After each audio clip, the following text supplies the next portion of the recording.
Hey everyone, we've got another heart today, and the heart would have sat roughly in the chest like this. You can see that the anterior surface is a little cut, so anterior would be coming out towards the screen, posterior towards the turntable, superior head here, inferior legs here, left over here, right over here.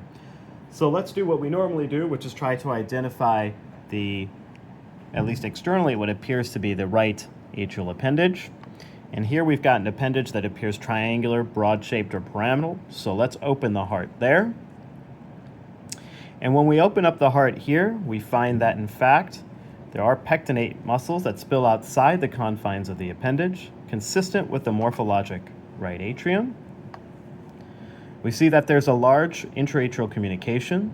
There is an oval fossa atrial septal defect here. And here is the mouth of the coronary sinus.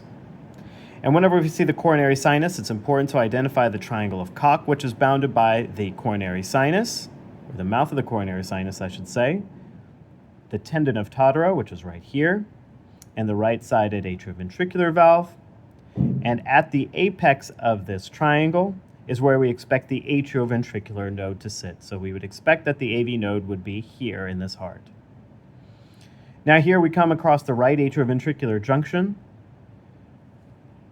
This valve appears to have 3 distinct leaflets, 1, 2 here, and then 1 that would have been transected. And this valve does have direct connections to the ventricular septum, which we can see right here, all consistent with the morphologic tricuspid valve. Now when we look at this ventricle itself, there are coarse trabeculations, and we do find a septomarginal trabeculation, all consistent with the morphologic right ventricle. But now immediately what we can see is that there's 2 great vessels,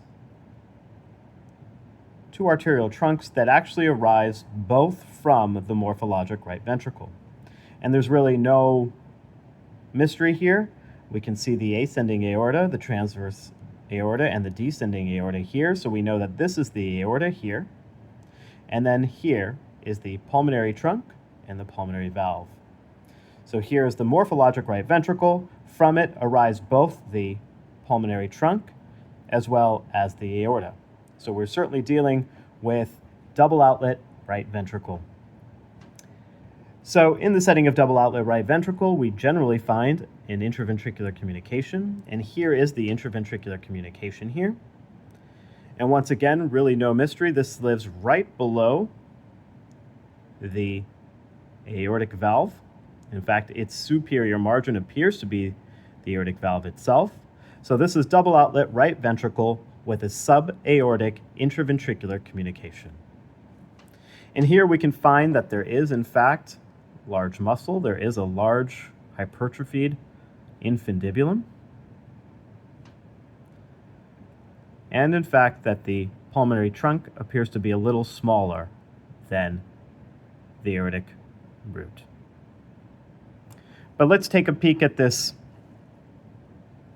intraventricular communication here.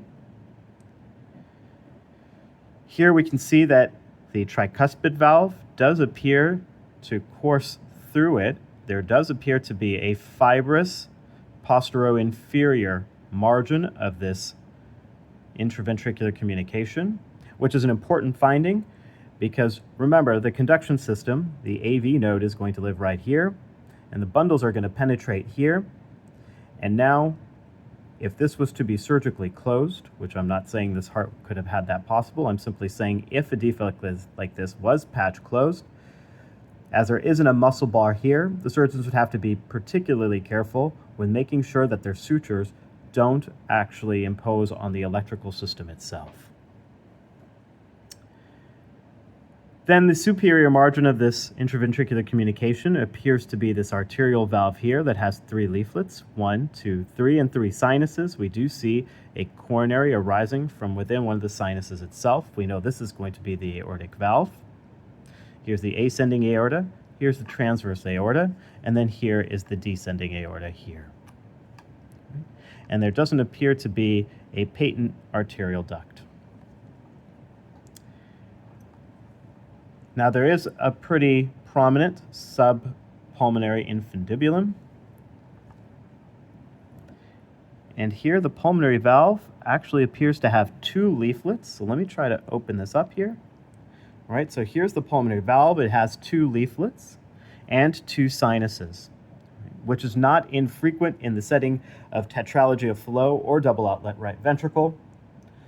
And if you've seen some of the previous videos, you'll know that I am a believer that tetralogy of flow is a phenotype or a subset of double outlet right ventricle, and that tetralogy of flow is synonymous to double outlet right ventricle with subaortic interventricular communication and pulmonary stenosis. I'll link to a paper in the description here where we looked at hearts with more kind of typical tetralogy of flow or double outlet, and found that in fact the usual case and the majority of those hearts do have a two leaflet, two sinus pulmonary valve. But here is a two sinus, two leaflet pulmonary valve. Here is the pulmonary trunk. And then the pulmonary trunk obviously gives rise to the left pulmonary artery and the right pulmonary artery. Now let's go ahead and look at the posterior aspect of this heart now. And let's take a look here. Here is the left atrial appendage externally. We'll open it up just to take a peek inside, and we can see that there are pectinate muscles that are all confined within the appendage itself. Here is a smooth-walled atrium consistent with the morphologic left atrium. Here is that large oval fossa atrial septal defect right here. And then if we look down, we find an atrioventricular valve here. Here's the anterior leaflet and a posterior leaflet of the mitral valve. All right, I'm sorry if you couldn't see that earlier. But we are now looking down at the mitral valve. Here's the anterior, and here are the posterior leaflets of this mitral valve, which does appear smaller than the tricuspid valve. And then when we open up this ventricle, we see it has fine crisscross trabeculations consistent with the morphologic left ventricle. Here's the anterior leaflet of that mitral valve we just looked at from the top. And then here is the ventricular septal defect